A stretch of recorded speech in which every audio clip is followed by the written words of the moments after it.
देखा अगर हम करते हैं ना,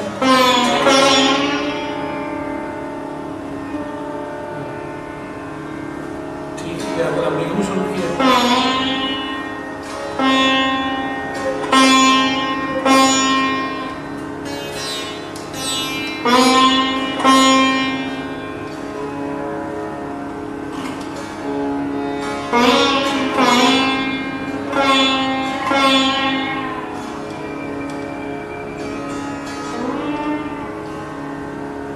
इतनी देर में लिखा आ जाना चाहिए था, अगर तुम मारवा लगा मारवा बजा।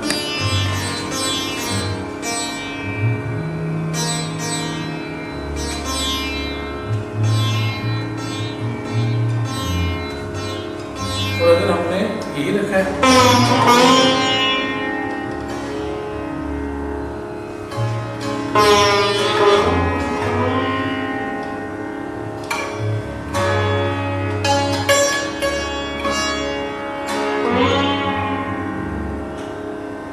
नहीं आ रहा ना बाबा।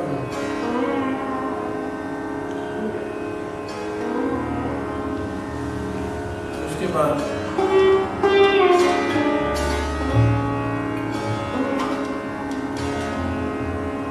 मारवा नहीं है ये भी खौड़ वही, सब वही।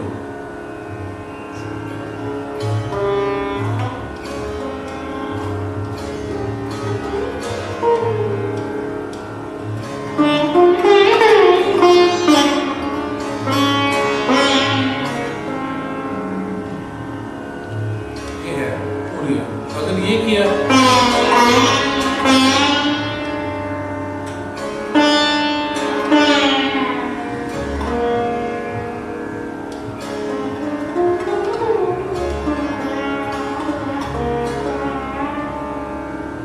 अभी मार।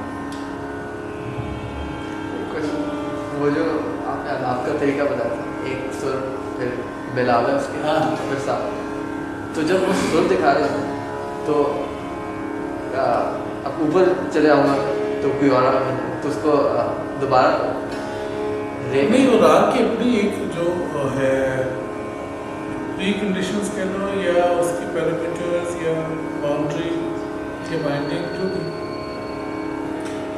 वो भी तो साथ साथ रखना ही ना, तो हमारी वो भी हमारी जिम्मेदारी है। अगर वो बिल्कुल ऊपर जाके एक और राग बनता है तो ये थोड़ी कि ऊपर जाने से राग बन जाता है दूसरा। आपको ऊपर जाके उसको वो पोजीशन देनी है ऊपर वाले एरिया को कि हाँ ये मेन एरिया है मेरा, ये बालकनी नहीं है, ये मेरा मेन रेजिडेंशियल एरिया है, ये बालकनी है, तो फिर राग बजता है। अगर ये बालकनी है, आपको जाने का इख्तियार है, जाए वापस आए, बैठे थोड़ी देर गुजारे, फिर अपने वो आपको सिर्फ वैल्यू को देनी होती है, बिहेव करना है ना राग की सुरों से। यहाँ बिहेवियर और है, यहाँ और है। अगर मैं ये कहूँ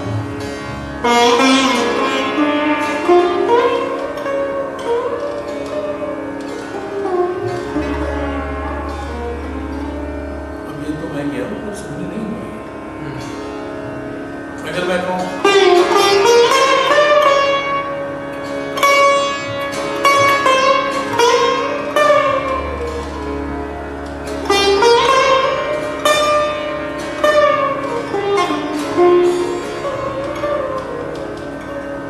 अब ये सुनिए, मैंने ये बालकनी लिखी है, ये मेन एरिया है, अभी सुनिए, यहाँ आने से मना नहीं है, आप आएंगे, लेकिन आपको वैल्यू उतनी देनी है यहाँ कि ये भाई ये पैसेज है और ये आपका दफ्तर है, या आप यहाँ मौजूद रहते हैं, आप यहाँ मिलेंगे, ये मेरा एरिया है, ये मैं बाहर से ये है, तो है ये इसकी पोजीशन दूसरी है।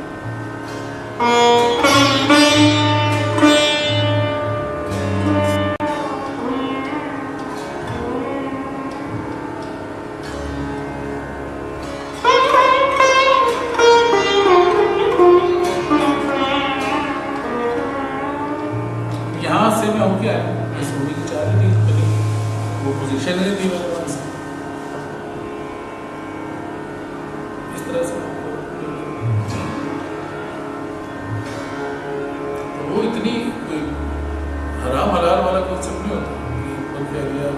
जाते ही सोने बजेगा, लिहाजा ऐसा कुछ नहीं। बरतना होता है मुख्तलिफ तरीके से उस जगह पे।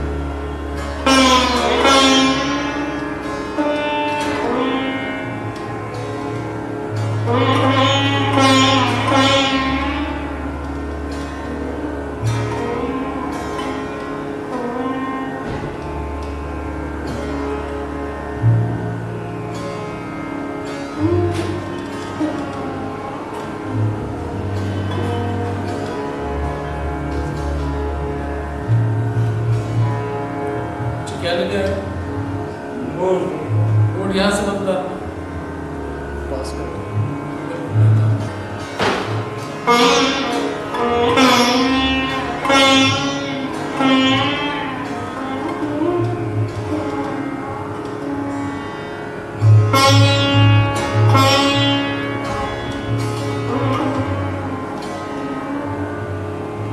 ये जो है ना, मानो कमर भाई ने कहा था ना, ये बड़े रात इसके करीब है बहुत कुछ और इसलिए इसकी शक्ल थोड़ी सी सामने ही रखनी पड़ती है, वरना ये कहीं और निकलता हुआ एकदम से बहाना चाहिए इसको। तो ये जो इसका जो इस तरह की जो फ्रेज है जिससे राग क्लियर होता है, थोड़ा सा समझने के लिए उजट नहीं करना होता।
कुछ क्लियर हुआ?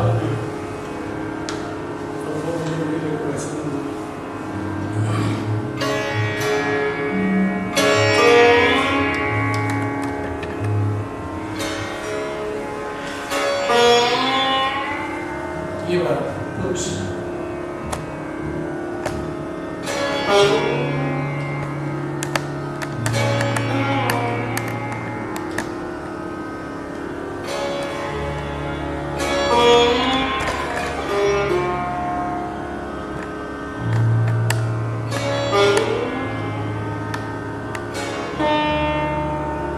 नींद वाला तो तुम्हारा है नहीं, उसको करना पड़ेगा। बेहतर हुआ लेकिन क्या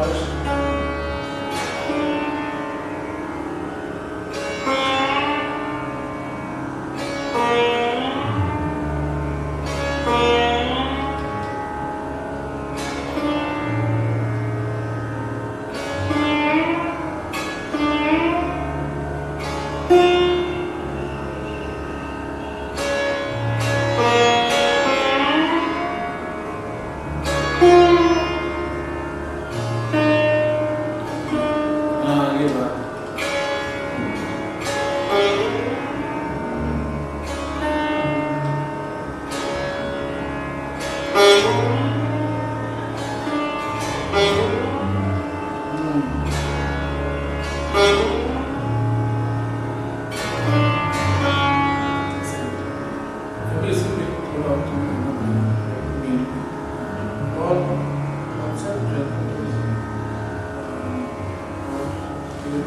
अच्छा कि तुमने पूछ लिया।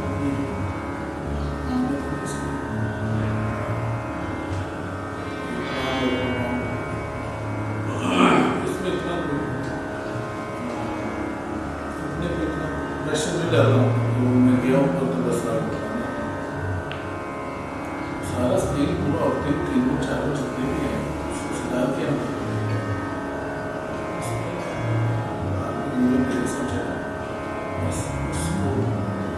उस हैसियत में रहना है, वहाँ पर रहना इसलिए भी तोड़ दिया। तो उसका मेन आपका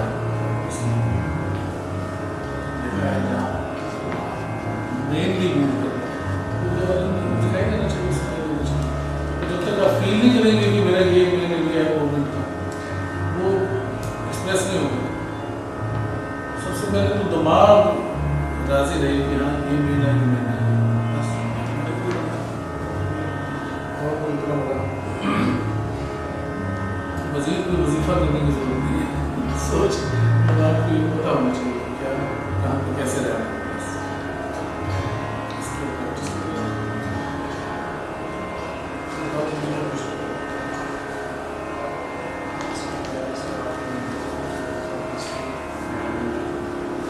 बनाने की हिस्ट्री है ना। मेरे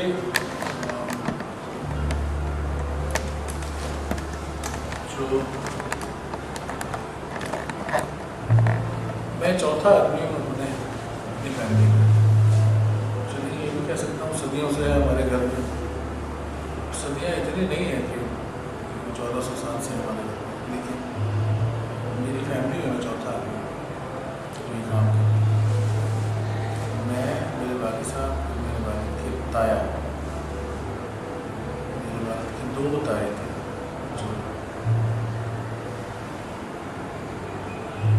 सिनारे में रहते थे।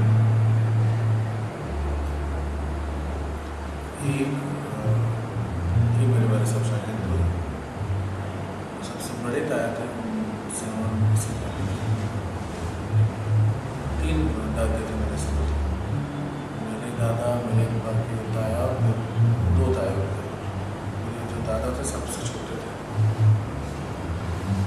तो यानी मेरे परदादा भी शुतारी में रहता था।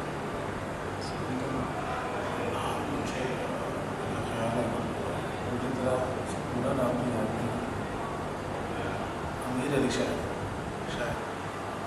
मुझे इकराम करना पड़ेगा।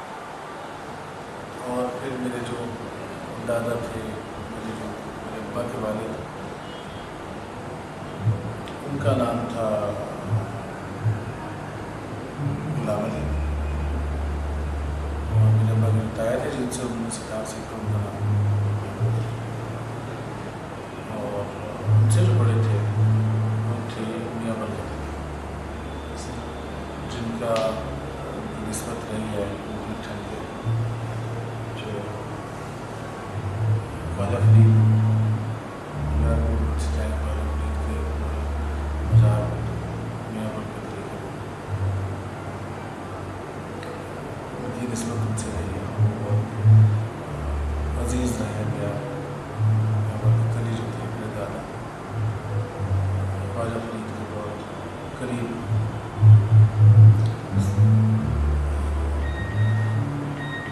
अजीज लोगों में से होते हैं। मेरे अब्बा ने अपने छोटे ताया थे, बड़े ताया थे, उनके अब्बा से उनसे सीखने से। और इससे पहले कहाँ से आया सितार हमारी फैमिली में, ये मैंने कभी मेरे साथ ये है प्रॉब्लम, मैंने कभी बहुत शौक से सब कुछ याद नहीं किया, इसलिए कि मुझे बड़ा डर लगता है ये सारे बड़े बड़े रेफरेंस, और मुझे प्रेशराइज करने के लिए कभी मैंने कुछ नहीं किया ज़िंदगी में। तो इसलिए मैं बहुत डरता हूँ उन चीज़ों से कि होगी तो भाई अपने आप को मज़ीद छोटा करने वाली बात है। मेरे में शायद हिम्मत ही नहीं है नहीं, ये सारे बड़े लोग थे अपने वक्त के, बहुत बुरे लोगों में था इनका शुमार।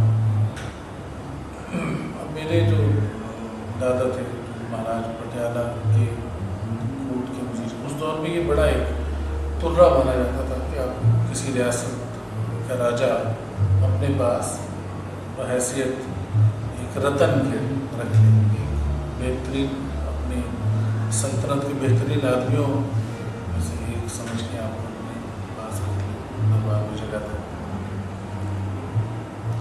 वो महाराज पटियाला दरबार में थे। फिर उनके बाद मेरे वालिद साहब को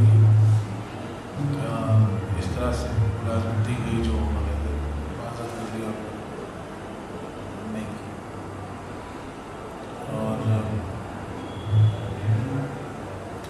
ईमेल मैंने बताया था ना, मुझे उन्होंने भेजा महाराज के जो बेटे हैं पोते, उन्होंने मुझे लिखा गुरु भाई।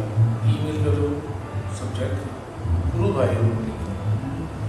और जब मैंने उनसे पूछा कि गुरु भाई कौन, मैं या आप या क्या है इसके माने, तो उन्होंने बताया कि जी मैं उनके वालिद का गुरु भाई हूँ, यानी वो जो उस वक्त पार्टीशन के टाइम पे जो राजा थे या जो क्राउन प्रिंस थे उस वक्त,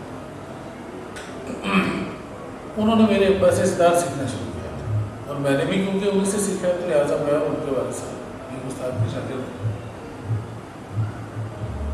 अब ये बड़ी चीज़ है, बड़ी मेरे कद से बड़ी चीज़ है, इसलिए मैं इनको कभी बड़ा अपने आप को मशहूर करने के लिए इस्तेमाल करता हूँ। और जिम्मेदारी की चीज़ें होती हैं, ये सारे रेफरेंस मजाक में होते हैं।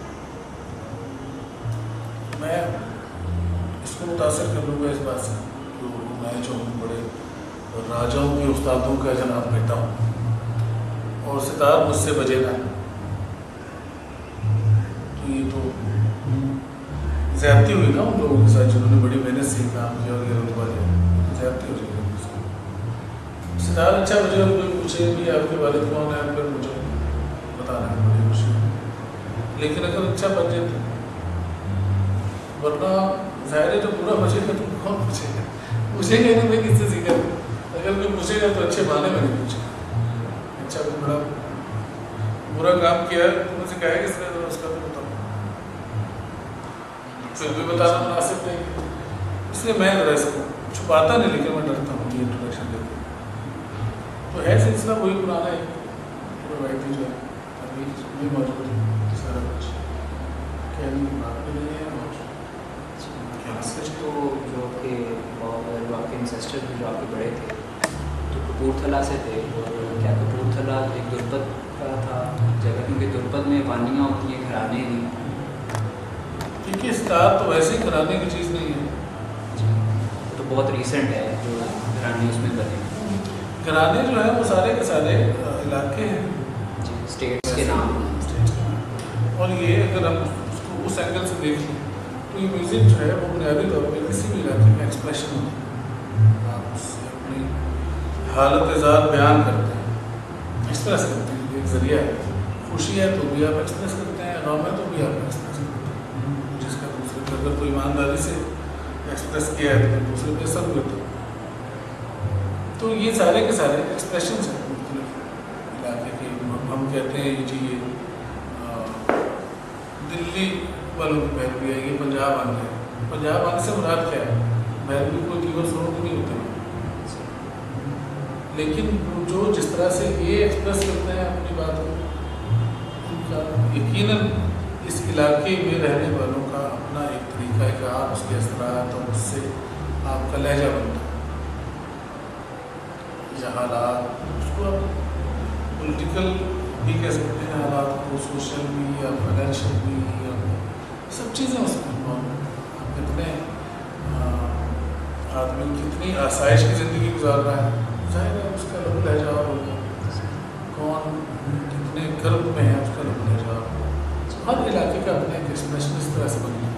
तो ये सारे घराने इसी डिज़ाइन पे खड़े हैं सारे के सारे।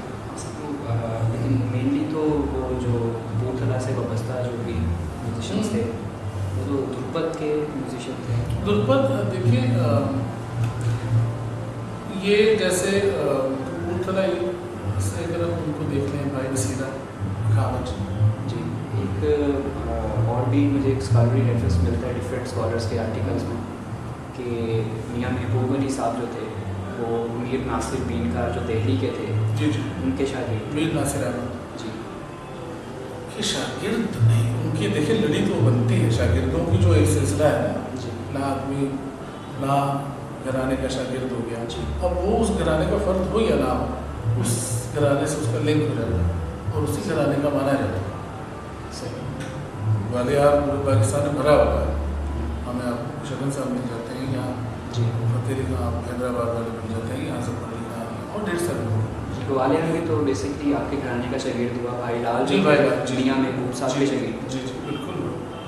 अब ये मैं बताना ये चाहता हूँ कि घराना तो शागिर्द होने से भी वो आदमी जो शागिर्द है उस घराने का एक तरह से फर्द या रिप्रेजेंटेटिव माना जाता है। सर तो जहाँ तक मुझे याद है, ये हो सकता है कि मुझे पूछना पड़े कि मीर नासिर अहमद देहलवी जो थे उनके शागिर्दी इनकी हुई थी कि नहीं। मेरे जो दादा थे, परदादा के बारे में मैंने ज़रूर सुना कि वो उनके शागिर्द, अच्छा, उन्होंने उनसे सितार परदादा का हाँ। आपने नाम बताया? अमीर अली मैंने नाम बताया। अमीर अली। अमीर अली, लेकिन मुझे ये पूरा नाम कंफर्म करना पड़ेगा। अच्छा, उनमें से महबूब अली साहब थे हाँ, उन्होंने सितार, और फिर मियां बरकत अली साहब, और आपके दादाजी, मेरे जो दादाजी थे उन्होंने सितार नहीं बजाया। वो एक सरकारी मुलाजिम थे। मेरा ख्याल है जैसे आजकल हमारे यहाँ सिटी गवर्नमेंट होती है, जो सिटी ऑफिस होता है सरकारी, उसमें वो ड्राफ्ट्समैन थे। मेरे पूछना मुझे इस तरह से याद है, मेरे अब्बा ने कई दफ़ा डिस्कस किया उससे। तो वो बुनियादी तौर पर मुसव्विर भी थे, और उन्होंने अपने वक्त में भी ये किया था। उस वक्त इसलिए बाबू गुलाम अली कहलाते थे। उनके सरकारी तौर पर उनको गाड़ी दी गई थी, गाड़ी मतलब साइकिल, सोने की गाड़ी। तो वो बड़े पैंट पहन के वाइट कॉलर जॉब करने लगे। तो बाबू गुलाम अली कहलाते थे। ठीक। तो आपके वालिद साहब फतेह अली खान साहब, उन्होंने पेशागिर्दी की मियां महबूब अली खान साहब। शागिर्दी क्या, वो उनके कहने के मुताबिक उन्होंने तो ज़बरदस्ती सीखा, क्योंकि ये एक ही औलाद थे। उनकी ताया की जो उनके औलाद थे, उनकी औलाद नहीं थी। अच्छा, मियां महबूब अली साहब की औलाद नहीं कोई औलाद नहीं थी। ये अपने अब्बा के एक ही बेटे थे। ठीक। और मियां बरकत अली जो थे, उनमें से भी कोई औलाद? उनमें से मियां बरकत अली के 2 बेटे थे। उनके क्या नाम? एक का नाम था मियां मोहम्मद शफी, मियां मोहम्मद शफी। अच्छा। एक का नाम था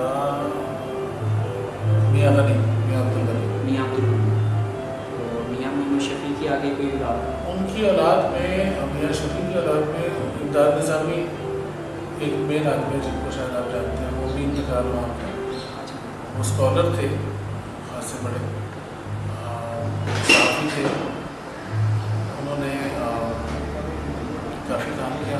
कोयटा में बेस्ड है इमदाद निज़ामी का नाम। जी जी, सुना। किताबें हैं शायद मेरी सारी।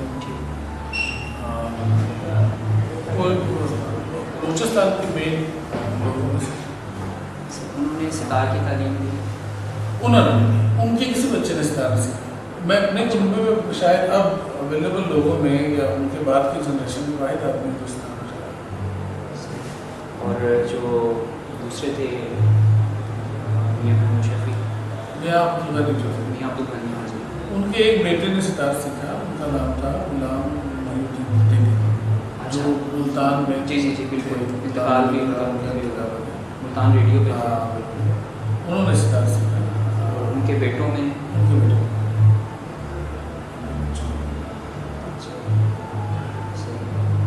उनके आगे बेटों में कोई भी नहीं सीखा? ये उस दौर के लोग हैं ना, जिस दौर में इन लोगों ने फैसला किया कि आगे किसी को नहीं बताने, वो बहुत मुसीबत के काम है। पार्टीशन के बाद जहाँ जैसे भी हालात हुए पाकिस्तान में, उन्होंने गुजारा किया, और उसके बाद जैसे ही इस मुल्क ने ज़रा थोड़ा सा मजबूत होना शुरू किया या स्टेबल होना शुरू किया, तो पार्टीशन के फ़ौरन बाद बहुत सही, जिसको जहाँ जगह मिली वहाँ छुप गया या वहाँ रहने लगा, चाहे वो मकान था या वो जौमरी थी। लेकिन जैसे जैसे लोग सेटल होना शुरू हुए और एक ट्रैक कोई ना कोई बनना शुरू हुआ लाइफ में, वैसे वैसे म्यूज़िक के बारे में अजीब गरीब राय और अजीब गरीब फैसले शुरू, और उसमें ये सब शायद ना होता, उसमें हमारे यहाँ इस किस्म को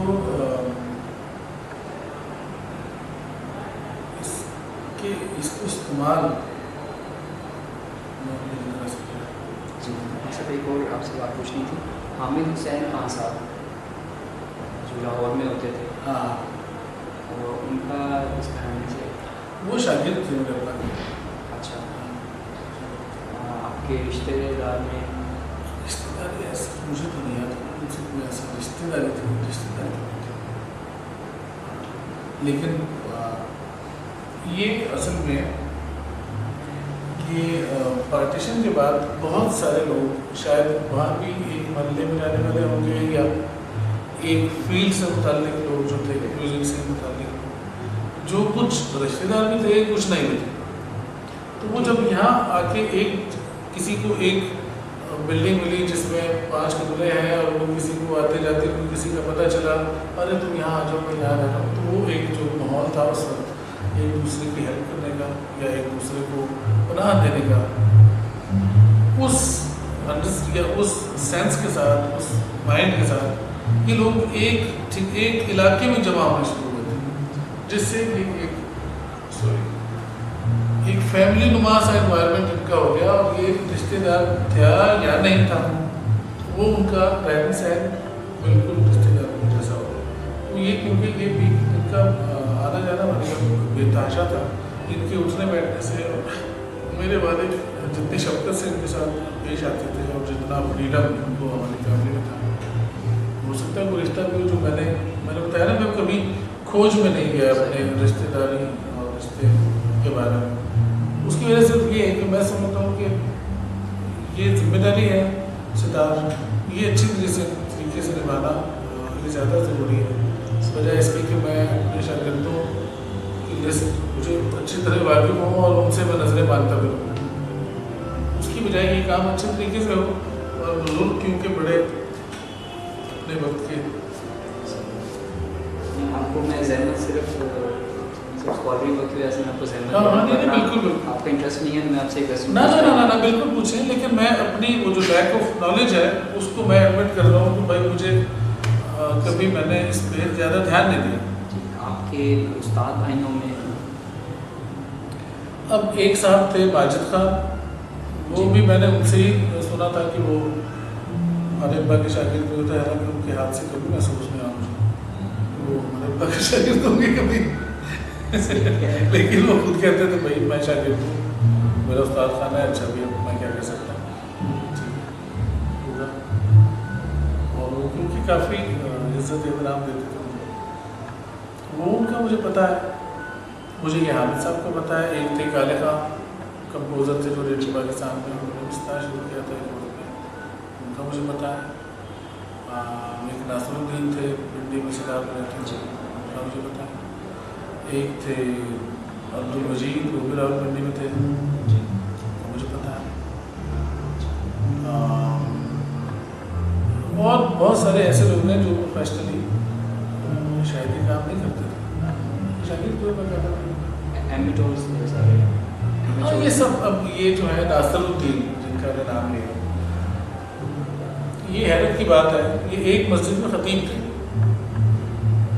और साथ रेडियो में सितार के प्रोग्राम हाँ रावलपिंडी में बाग सदारा में एक मस्जिद थी जहाँ के खतीब थे बड़े बड़े थे सितार में जाते थे रेडियो पाकिस्तान में जाते नासरुद्दीन से उस्ताद नासरुद्दीन के नाम से सितार में रहते थे और मस्जिद में खतीब भी थे और यकीनन इनका ताल्लुक नहीं होगा इस किसी कुनबे से या अभी जो मजीद इनका नाम मैंने बताया ये भी इनका कोई ताल्लुक नहीं था कश्मीरी कल्चर मजीद इनके नाम इनके अलावा एक काजी साहब थे काजी ज़हूरुल हक हाँ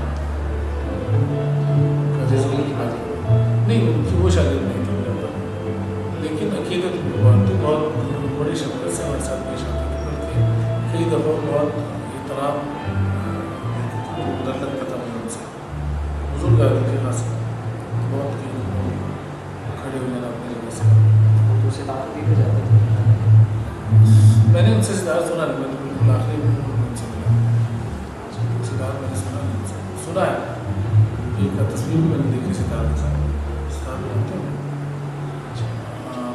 कराची में कई लोग हैं चलो सीखना शुरू किया एक साहब से भी मेरी मुलाकात हुई वो फिल्म इंडस्ट्री में अपने वक्त में साउंड रिकॉर्डिस्ट टेक्नीशियन थे एक जगह मैंने उनसे मुलाकात हुई, उन्होंने कहा बेटे तो खाना बुजुर्ग है पे 80 साल। मैंने कहा किस तरह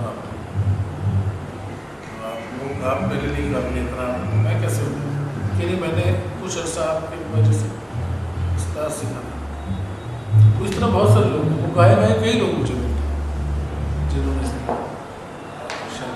शागिर्दी किया। कुछ लोग मुझे याद भी नहीं है जो नोन भी है। एक लाहौर में और शौकीन आदमी था, मुस्तकीम नाम था, सुधार रहते थे, गाय गए क्लास चले गए। अच्छा सर, वो आपका जैसे कि आपका जो म्यूज़िक है वो इंटायरली डिफरेंट है बाकी जितने बात सुनने को मिलते हैं उनसे, और आपकी अब ये है बड़ी इम्पोर्टेंट बात, ये जो लफ्ज़ है ना बाज, ये है सितार में खनाना को बाज है जो फॉलो होता है। बाज किसी आदमी के नाम से, बाज से मुराद वही बजाने का अंदाज। मसीद खानी बाज है या दूसरा कोई रज़ा खानी कहता है, कोई दोस्त खानी कहता है, आपको मीर खानी, हाँ जो भी, लेकिन एक चीज़ पे सबका इत्तेफाक है, वो है मसीद खानी बाज। मसीद खानी कहते हैं। और अगर अलाप को हम कह लें कि हाँ वो मसीद खानी बाज है, ठीक है, वो एक और तरह की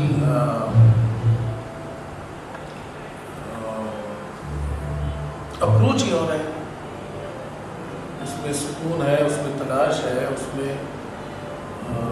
वसूल है, उसमें पता नहीं क्या क्या कुछ है, उसमें जल्दी नहीं है।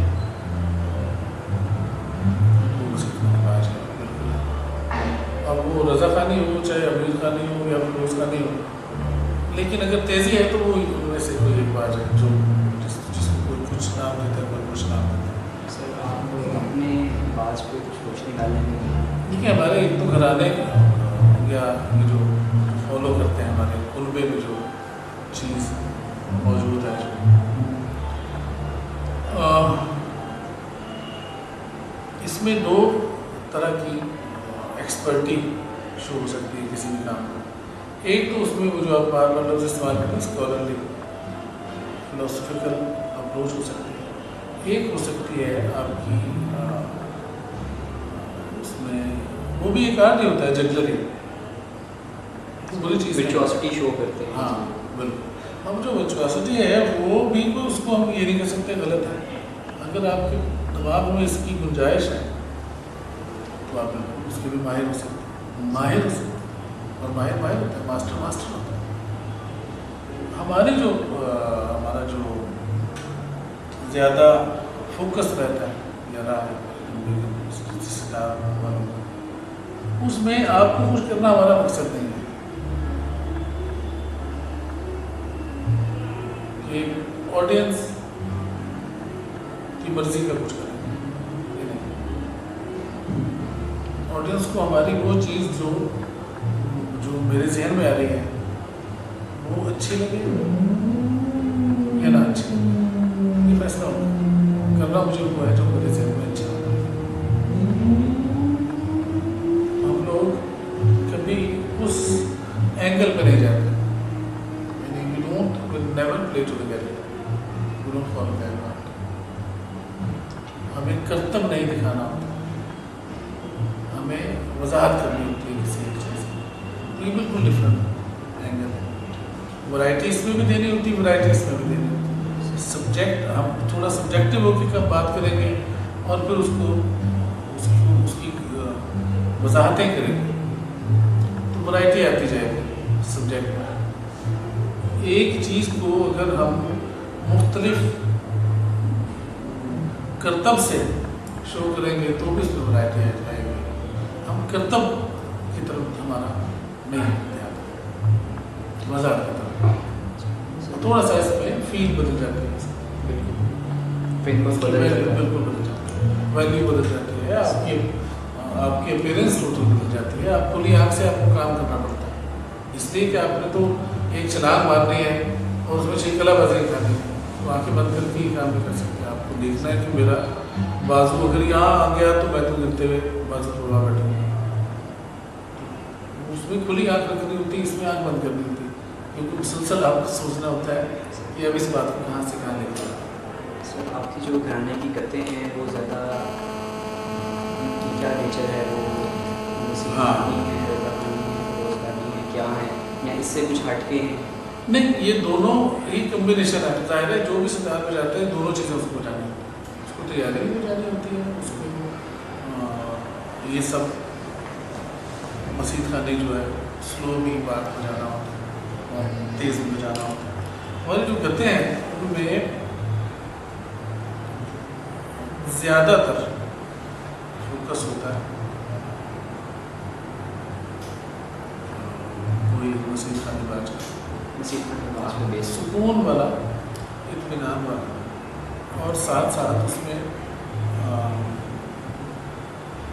तेज़ी तर्रारी भी अगर ज़्यादा ऐसा मैंने नहीं सीखी वो गति जो बहुत तेज़ बनी है, लेकिन उसमें लय या मात्रा की उसका जो यूज़ है वो बड़ा आर्टिस्टिक है।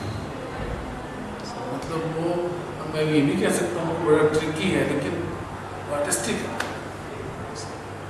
सर आप कोई एक अधिगत जो आपके घराने की है, हाँ, जो सिर्फ आपके घराने सर, इसकी सर किस मात्रे से ये उठती है और किस तरह से? यार वो तो आराम से पता चल ही जाता है, आजकल तो कोई इतना बड़ा राज नहीं है।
भाई मुझे जो बताई गई है वो मेरे घराने की, मेरे फैमिली की गत बताई गई।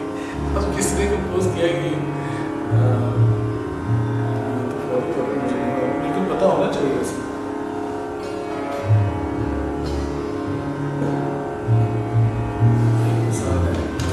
सर इसको आप, मैं सिर्फ उनके स्टूडेंट हूँ, हाँ, तो आप इसको काइंडली थोड़ा इलिस्ट्रेट कर दें मिज़राबों के पैटर्न में। अच्छा, और बीट अब एक देखिए एक स्टाइल है,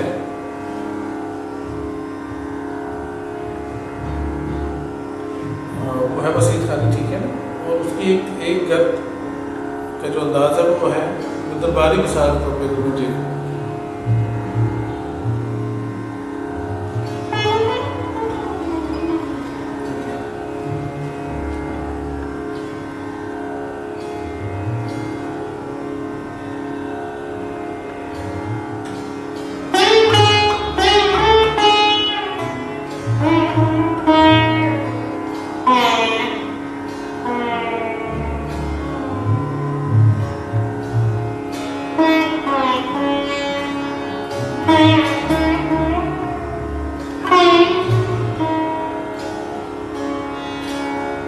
आमतौर पर यही मूल होते हैं, दिल दा दिल दा दा दा दा दिल दा दिल दा दा दा दा, यही गत के मूल होते हैं आमतौर पर मसीद खाने। कितने मात्रे से उठती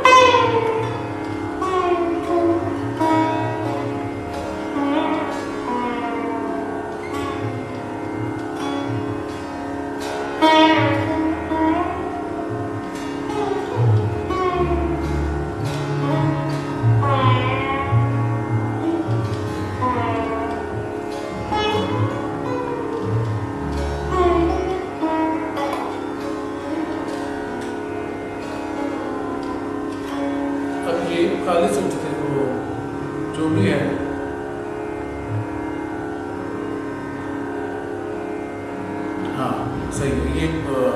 45 से, यानी 4 मात्रा पहले 18 में होते हैं, 3 4 में आमतौर पर 13वें मात्रा से, हाँ 12 के बाद। तो ये आम फॉर्मेट है जो सीतवानी गत का होता है सभी। अब ये भी एक गत है जो हमारे बुजुर्गों ने बनाई दरबारी की, लेकिन ये उस तरह से नहीं बैठी जैसे कि दिलदारा दादा का, ये उससे इनकार नहीं है, लेकिन एक अलग चाल है और उसकी हैसियत इतनी है, एक अलग तरह से डिफरेंट काम भी किया है उसने।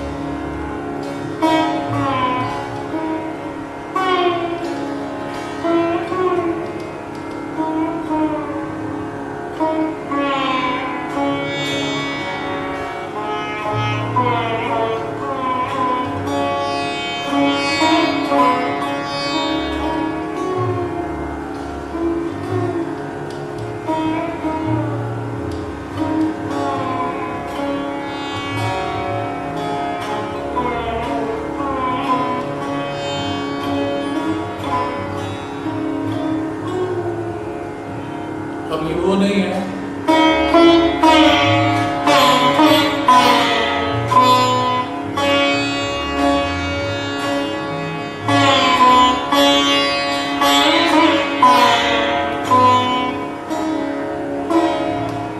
ये वो पैटर्न है कि दिलदारा दादा। तो इस तरह से फौरी तौर पर शायद मुझे और कोई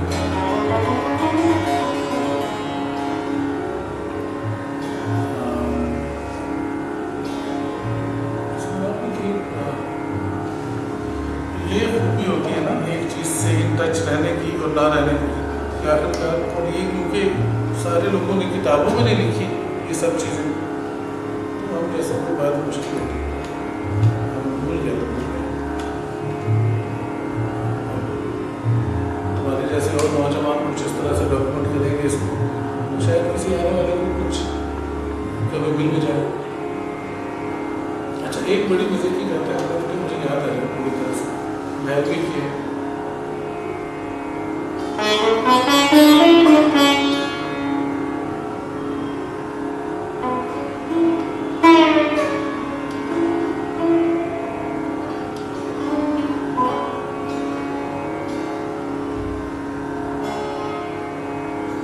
हाँ क्या बात। अब ये भी नहीं है ऐसा, पहले तो नॉर्मली गते इतनी नहीं बनी, वो सारे सर्दी हाँ बाहर चल उसी तरह की नॉर्मली गाते थे।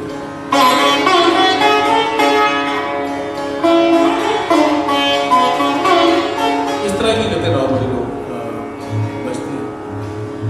अगर इसमें मसीद खानी अंदाज की कोई गत बजे तो यूं ही बजेगी।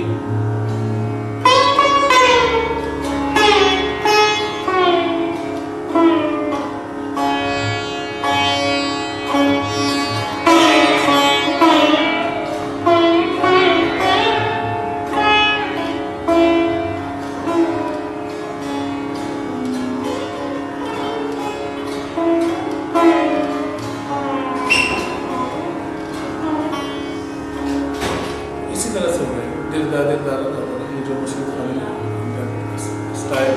अब यहाँ पे ये है सबसे आएगा सन करने में काश तुम क्या कर रहे हो।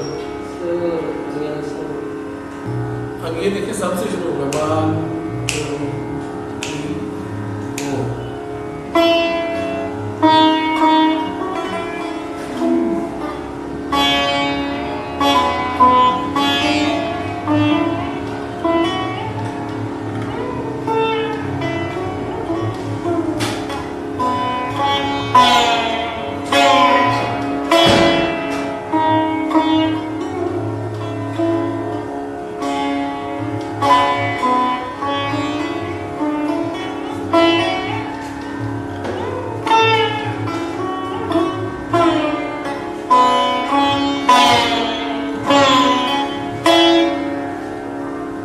वो फ्रेम ही नहीं है जो सीखने गत का हम लोग आपका वो सभी ऐसे आते हैं जो होता है कोई और। अब इसके अंदर बाकायदा पूरे उसके फ्रेम है अपनी जैसे होती है।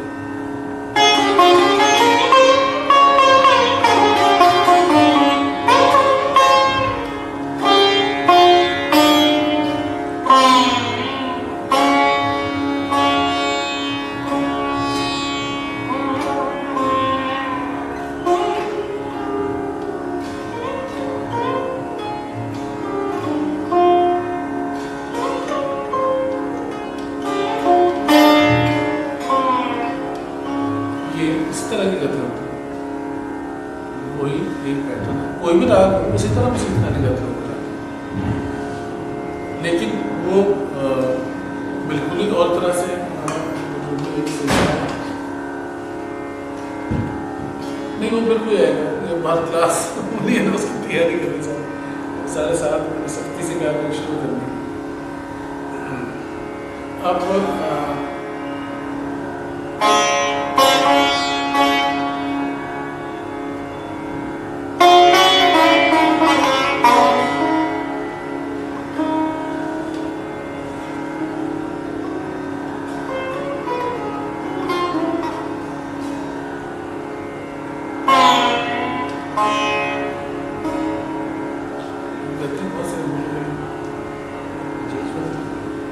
हाँ बड़ी अच्छी बड़ी नायाब गत मुझे याद।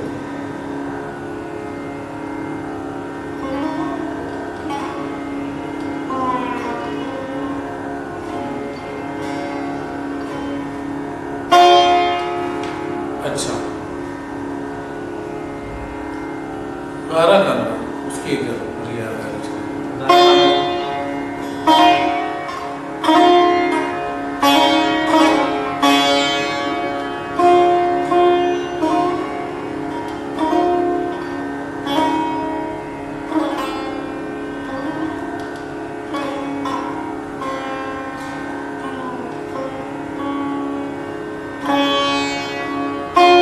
ये बोल जो है इसके वही है दिरदा दिरदा दादा यही बोल यूज हुआ है, लेकिन सिर्फ ये ही तरतीब नहीं है, इसमें वेरिएशन और होती है।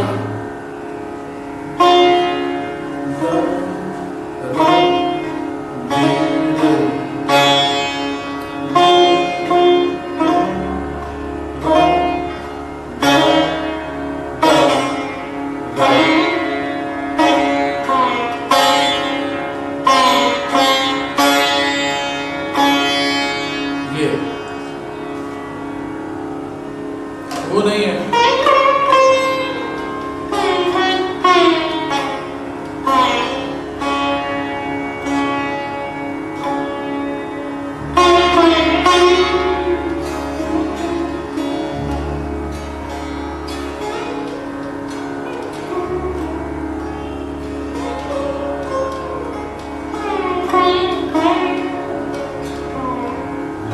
ये तो मैं तो जो भी इस तरह की चीज़ें कर रहा हूँ तो अभी जो जहन में आ रहा है मैं बांध दिया, क्योंकि मुझे मालूम है कि ये मिज़राबों का जो कंपोजिशन है ये वसीत होने का।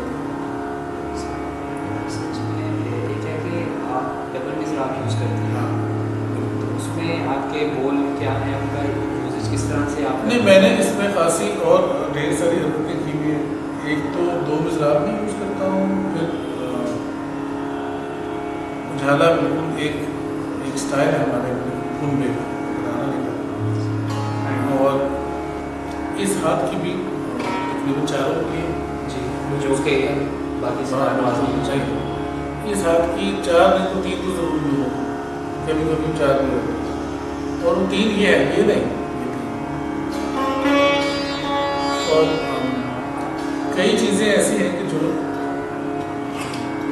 जैसे मैंने एक और काम किया है, ये कोई मैं अपनी काबिलियत की बात नहीं कर रहा, कभी कभी कुछ जहन में आता है तो वो उसके पीछे लग जाता हूँ और वो फिर किसी हद तक काबू में रहती है। कई दफ़ा मैं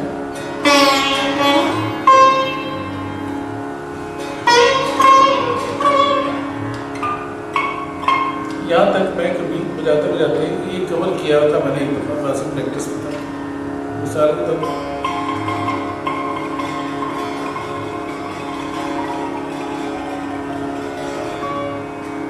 एक अलग से ऑक्टेव बना सही, और यहाँ से यहाँ तक भी कई दफ़ा मैं जब कभी उस फ्लो में होता हूँ तो ये पूरा ऑक्टेव किसी हद तक मैं इसमें कर लेता हूँ, कुछ मूव्स हार्मोनिक्स आप आगे उसके बजाते हैं। हाँ, ये एक एरिया है जो मैंने डिस्कवर किया इस दौरान, और एक चीज़ ये है कि मैं इन दो मिज़राबों से ये जो पार्ट है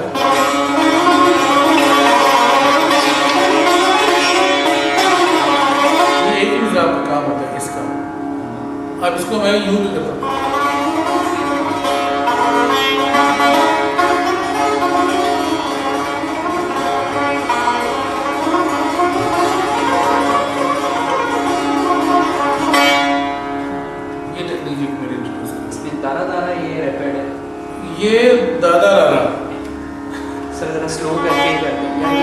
हाथ को कैप्चर जूम ये स्लो करके तो वो तो फिर उसका मजा नहीं आएगा इतना। नहीं वो ये इसकी जो शेप है समझ तब आती है कि जब ये तेज है, जरूरत ही तेज में पड़ती है, स्लो में तो अब ये जो है ना जूम कर देते हैं। अब ये जो है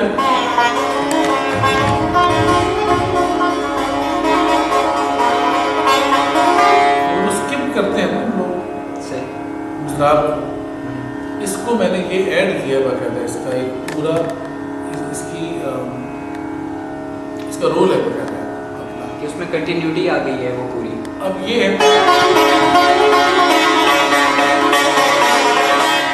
एक मिज़राब का। अब मुझे इसको जोर लगेगा अगर तेज में जाऊंगा तो, लेकिन वैसे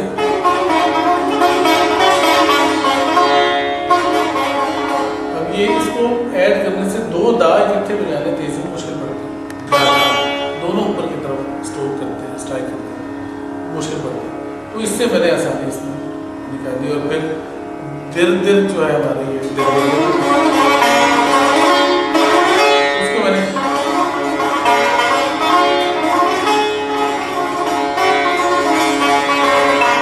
ये एक चीज़ डेवलप की है। और एक मैंने कॉर्ड इंटरवल्स ढूंढे राग के हिसाब से, सिद्धार्थ ने कहा है। अच्छा, किस तरह से इसको अकोमोडेट करते हैं राग में कॉर्ड्स को? बिकॉज हाँ, ये अगर आपको वेस्टर्न म्यूजिक थोड़ा बहुत उसके रूल्स पता है और फिर आप सितार से अच्छी तरह बात की हमने इंटरवल्स जैसे मैंने बात की ना, उसके कुछ इंटरवल्स हैं जिन जो हारमोनी के रूल्स के मुताबिक। अच्छा, वो यहाँ पे कहाँ अवेलेबल है? 3 तारों का एक कॉर्ड होता है, ट्राइड होता है जी।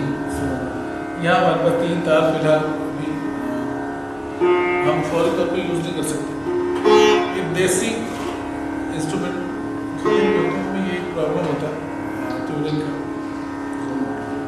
इसलिए उसको रिस्क मैंने ले सकता, तो मैंने 2 ही तारों चांस लिया। यानी 1/5 आप ले लेते हैं उसका? कभी 3/5, कोई 1/5, कोई 1/4।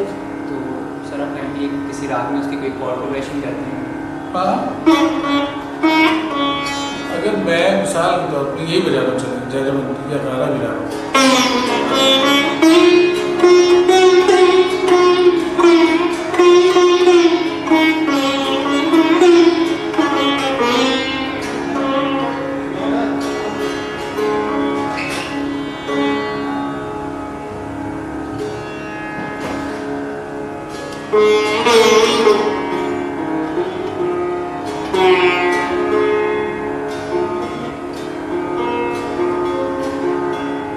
अगर मैं खमाश करूँ मिसाल के तौर पर निस्बतन आसान,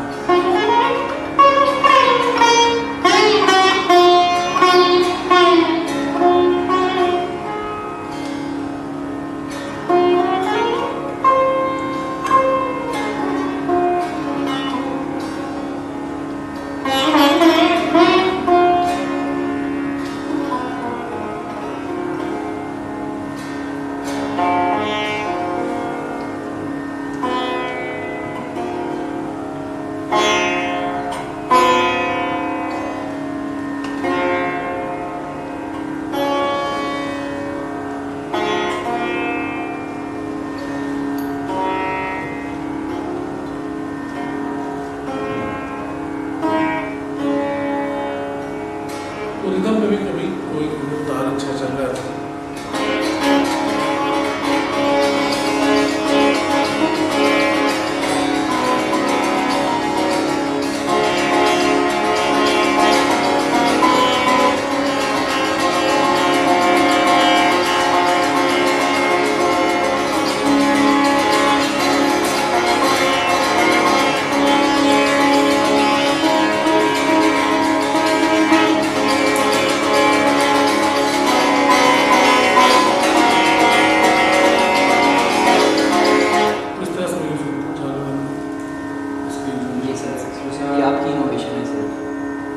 हाँ बस कहीं बैठे बैठे ख्याल आ गया और देखा तो कुछ इस तरह की चीज़। It's a big contribution sitar music. मेरा ख्याल यही है तो इंडिया में भी नहीं हुआ ऐसे। इंडिया में एक दो चीज़ें मैं आपको अब थोड़ी सी हिस्ट्री की बात करूँ। 1986 में 87 में गया था, नंबर अली खान साहब के घर, उन्होंने मुझे कहा कि यार मैंने कुछ दोस्तों को सितार सुना, मैं ऐसे ही बैठे हुए प्रैक्टिस कर रहा था, तो मुझे नहीं पता था उन्होंने क्यों कहा, बड़ी मोहब्बत से कहा। उन्होंने 40-50 दोस्तों बुलाया, पानी था दोस्त। अच्छा जब उन्होंने तारुफ कराया कि भाई आपको इसलिए मैंने बुलाया, बड़े अच्छे सूझबूझ वाले, बड़ी फारसी को अच्छी खासी आती थी, अंग्रेजी अच्छा होता था, बड़ी क्या एनीवे। तो उन्होंने जब तारुफ कराया तो उन्होंने कहा कि देखो मैंने इसलिए कहा है कि ये मैंने मेहमान है पाकिस्तान से, इनके किताब में एक नई बात मैंने सुनी है, वो है ये बजाते हैं, एक तो ये इन दोनों हाथों की, एक दो नहीं, 3-4 उंगलियाँ इस्तेमाल करते हैं, ये टेक्निक इसकी अपनी। दूसरा ये गमक बजाता है बगैर तार खींचे, तार को खींचे बगैर ये गमक पूरी डिस्प्ले करते हैं, उस पर गौर करना ही लोग बजाएगा। तब मुझे अंदाज़ा हुआ कि वो इनको एक चीज़ ऐसी है जिस पर इन्होंने ध्यान दिया। खैर वो मैंने जो भी समझा उसके बाद अब समझ लेते हैं, लेकिन अजीबोगरीब एक ड्रॉबैक, एक बदकिस्मती है हम लोगों की, ख़ास तौर पे हमारे कुंबे की, तो कि बड़े काबिल होने के बावजूद तानपुरा ले जाओ, नहीं तुम और ले लो तानपुरा जाओ, शाबाश। कैसे वो कब तक यहाँ पे